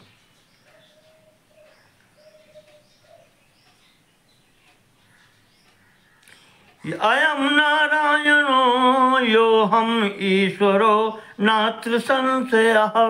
ये जो भगवान नारायण हैं, विष्णु हैं, और ये मैं, दोनों एक ही हैं, कोई संदेह नहीं है इसमें। नात्र संशयः नान्तरम ये प्रपश्यन्ति तेषां देयम इदम परम। जो हम दोनों में भेद नहीं मानता, ऐसे परम भक्त को यह ज्ञान देना चाहिए।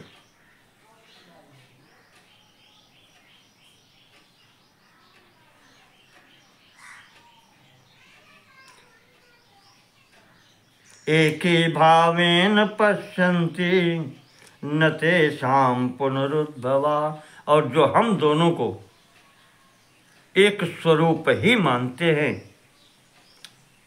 ऐसे साधकों को न तेषां पुनरुद्भवा, उन्हें फिर संसार में फिर से जन्म नहीं लेना पड़ता।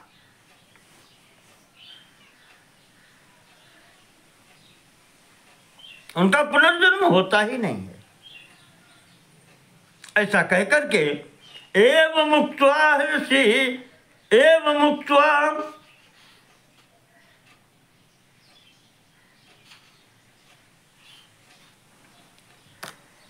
समालिंग्य वासुदेवम पिनाकधृक। इस तरह कहकर के भगवान पिनाकधृक, पिनाक धनुष धारण करने वाले भगवान शिव, समालिंग वासुदेवम, वासुदेव भगवान नारायण विष्णु का आलिंगन करके, भेंट करके, अंतर्हितो भवत्येषां सर्वेषामेव पश्यताम। सबके देखते देखते अंतर्धान हो गए, अंतर्हित हो गए, चले गए। जब भगवान चले गए महादेव, तो भगवान विष्णु स्वरूप चतुर्भुजी स्वरूप में जो थे, वो भी अपने उसी पूर्व स्वरूप में नारायण ऋषि के स्वरूप में आ गए। नर और नारायण दो स्वरूपों में वो भी प्रतिष्ठित हो गए।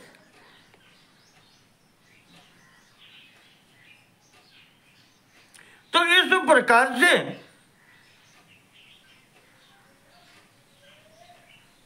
यहां पर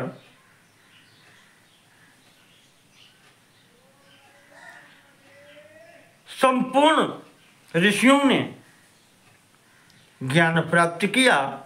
जो पहले आपको बताए थे, सनक सनंदन सनातन शरत कुमार वशिष्ठ भृगु अंगिरा इत्यादि जितने लोग यहाँ पर आए थे, भगवान नारायण ने उनसे कहा कि अब तो आपको ज्ञान प्राप्त हो गया, अब हमें भी आज्ञा दें। इस प्रकार से कह करके भगवान नारायण भी अंतर्हित हो गए वहीं पर। सब यहाँ से जो ऋषि मुनि हैं आए हुए, भगवान नारायण को प्रणाम करके अपने अपने स्थानों पर गए। इस ज्ञान को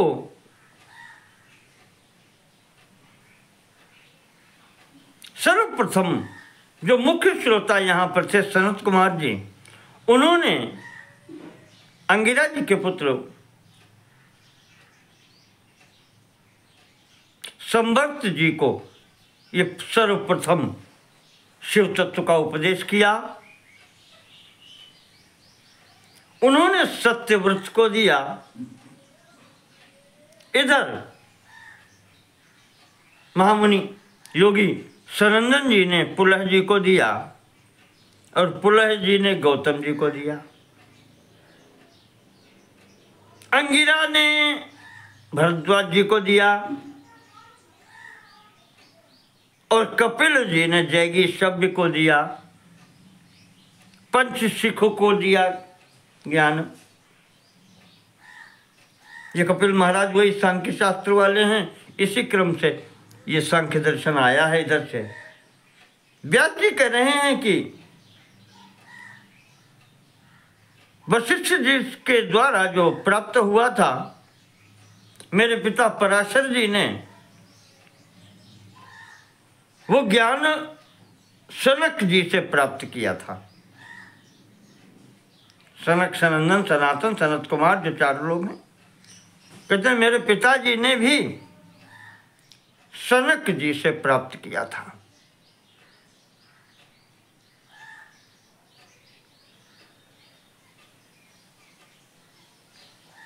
और पराशर जी से वाल्मीकि जी ने प्राप्त किया।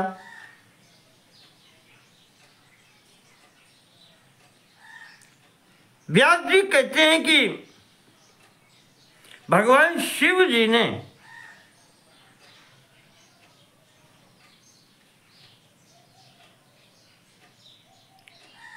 भगवान शिव जी के ही जो अंश कहे जाते हैं महर्षि वामदेव जी, उनसे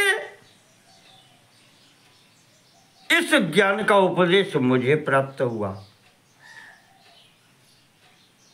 और यही ज्ञान भगवान श्री कृष्ण ने, नारायण स्वरूप जो हैं, नारायण के अवतार हैं, यही ज्ञान भगवान श्री कृष्ण ने महाभारत युद्ध भूमि के अंतर्गत अर्जुन को भी दिया है।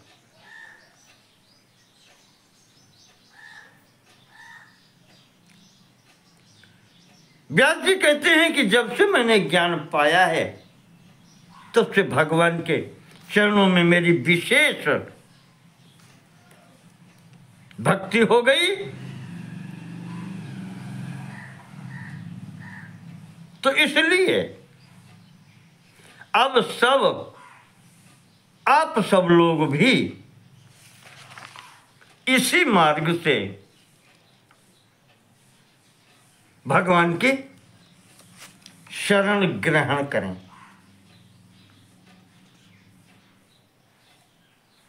भवन्तोऽपि हितं देवं शंभुं गोवृषवाहनं प्रपद्यध्वं सपत्नीका सपुत्राः शरणं शिवम।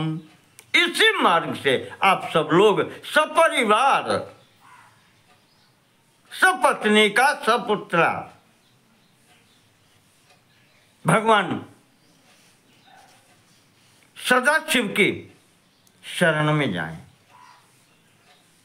वर्तध्वं तत्प्रसादेन कर्मयोगेन शंकरम। और उनके कृपा पात्र बनने का प्रयास करें। उनके निर्देशानुसार कर्म करें। अपने कर्मों से पूजयध्वं महादेवम, उन महादेव का पूजन करें, उन्हें संतुष्ट करें। गोपतिम भूति भूषणम, संपूर्ण ऐश्वर्यों की जो विभूति हैं उनको प्रसन्न करने का प्रयास करें अपने कर्मों से। इस प्रकार से व्यास जी ने आदेश दिया सभी ऋषियों मुनियों को। सूत जी की उपस्थिति में 88,000 ऋषियों के बीच में महाराज व्यास जी के द्वारा ये उपदेश दिया गया ईश्वर गीता का। नैमिष क्षेत्र में इतना आदेश देकर के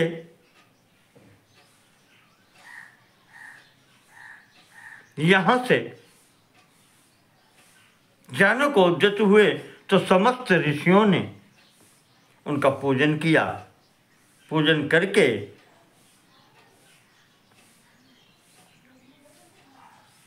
कहा महाराज थोड़ा रुक जाए, अब आपने कृपा कर ही दी है। सबने प्रार्थना की।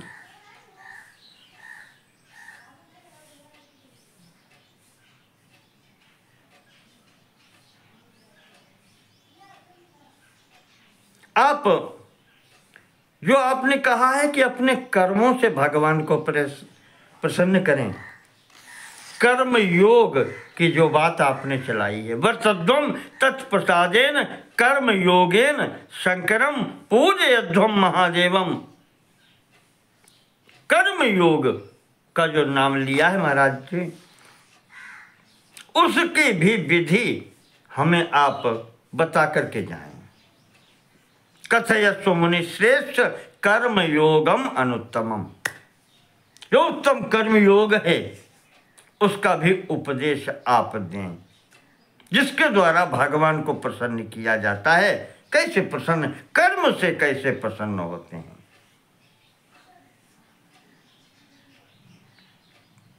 उसका भी उपदेश आप हमें दें। तो व्यास जी ने एकाग्रचित्त होकर के उनको फिर कर्म योग का उपदेश दिया है। वो फिर हम अगले भाग में उस पर विचार करेंगे। यहाँ पर इस विशेष प्रसंग ईश्वर गीता का उपसंहार होता है। यहाँ इसकी पूर्णता होती है। भगवान शिव जी ने इस ज्ञान को या इमं पठते नित्यम संवादम कृत्तिवास सह, भगवान कृत्तिवास भोलेनाथ भगवान शिव जी के द्वारा उपदेशित सनत कुमार प्रमुख है। सनत कुमार, सनक सनातन सनंदन सनत कुमार इत्यादि प्रमुख ऋषियों के बीच में जो ये ज्ञानोपदेश दिया गया, जो पढ़ता है, जो अनुशीलन करता है, सर्व पापै प्रमुच्यते, उसके संपूर्ण पाप नष्ट हो जाते हैं। श्रावयेद वा द्विजान शुद्धान ब्रह्मचर्य परायणान, ब्रह्मचर्य परायण जो ब्राह्मण इत्यादि हैं, शुद्ध द्विज जो इस मार्ग के अधिकारी हैं, उन्हें सुनाता है। योवा विचारेद अर्थम, जो इसका अर्थ का चिंतन करता है, स याति परमाम गतिम, उसे परम गति प्राप्त होती है, परम पद की प्राप्ति होती है। यश्चैतच्छृणुया नित्यम, और जो भी प्रतिदिन इसको सुनता है, भक्ति युक्तो दृढ़व्रतः, भक्ति युक्त होकर के, दृढ़व्रती होकर के ये सुनता भी है, सर्व पाप विनिर्मुक्तो ब्रह्मलोके महीयते, सर्व पापों से मुक्त होकर के ब्रह्मलोक को प्राप्त करता है। तस्मात् सर्व प्रयत्नेन पठितव्यो मनीषिभिः, श्रोतव्यश्चाथ मंतव्यो विशेषाद् ब्राह्मणैः सदा। इसलिए चाहे कितना बड़ा विद्वान ही क्यों न हो, प्रयत्न पूर्वक नित्य प्रति इसका पठन, श्रवण, चिंतन, मनन करना ही चाहिए। इस प्रकार से इसकी स्थिति बतलाई गई है। इन शब्दों के साथ में ही ये ईश्वर गीता का प्रसंग पूर्ण हो रहा है। नमो नमः। सर्वेषां कृते धन्यवाद।